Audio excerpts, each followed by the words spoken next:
Hi everyone, Peddintlamma ఆలయంలో ఉన్నాం. ఇది ఎక్కడ అంటే కర్లపాలెం నుండి చింతాయపాలెం వెళ్ళే రోడ్లో.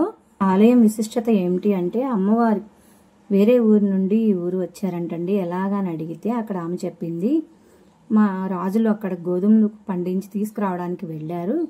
గోధుమలు తీసుకొచ్చి చెరుగుతుండగా చేటలో నుంచి రాయి అడ్డం వచ్చిందని ఇసిరేసి చెరుగుతుంటే మళ్ళీ చాటలోకి వెళ్తుందంట.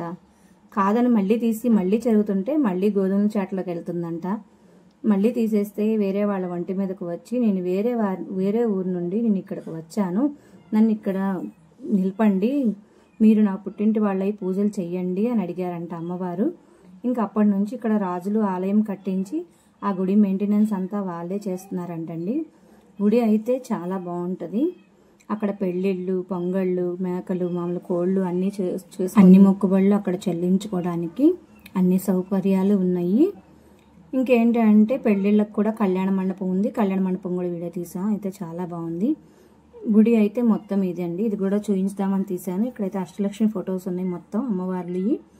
మన అష్టలక్ష్మి అమ్మవార్లు ఎంతమంది ఉన్నారు అందరి ఫొటోస్ ఉన్నాయి. ఇక్కడ పక్కన దుర్గమ్మ వారి ఫోటో పెట్టి పూజ చేస్తున్నారు. ఇక్కడైతే ఈ వీడియోలో ఒక అమ్మ కనిపించారు కదా, ఆమెని అడిగాము ఇక్కడ గుడి విశిష్టత ఏంటమ్మా అంటే ఇవన్నీ చెప్పారు. ఆమెను కూడా వీడియో తీసాము.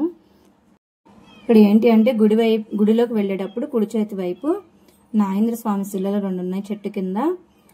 ఇంకా పక్కన వచ్చేసి ఆంజనేయ స్వామి, వినాయకుడు విగ్రహాలు గుడిలో ఉన్నాయి. ఇక్కడ అయితే బాగుంది. చాలా కొత్తగా మా ఛానల్ చూస్తున్నట్టు ప్లీజ్ సబ్స్క్రైబ్ చేసుకోండి, లైక్ చేయండి, షేర్ చేయండి, కామెంట్ చేయండి. మీరు ఇచ్చే లైక్ మాకు ఇంపార్టెంట్, ఇంకా కొంతమందికి వీడియో రీచ్ అవుతుంది. ఈ వీడియో నచ్చినట్టయితే కామెంట్ చేయండి ప్లీజ్. ఇంకొకసారి చెప్తున్నానండి, కర్లపాలెం నుండి చింతాయపాలెం వెళ్ళే రోడ్లో ఉంటుంది పెద్దింట్లమ్మ తల్లి ఆలయం. ఇది మొత్తం అయితే బయట అంది చెప్పాను కదా ఇందాకలా, నాగేంద్ర స్వామి శిలలు 2 ఉన్నాయని చెప్పేసి. వినాయకుడు, ఆంజనేయ స్వామికి అయితే తలపాగా కట్టారు, భలే ఉంది అసలు ఆయన చూస్తుంటే. ఈ వీడియో మీకు నచ్చినట్టయితే ప్లీజ్ కామెంట్ చేయండి. వర్షాస్ వరల్డ్ ఛానల్ సపోర్ట్ చేయండి. Okay, bye.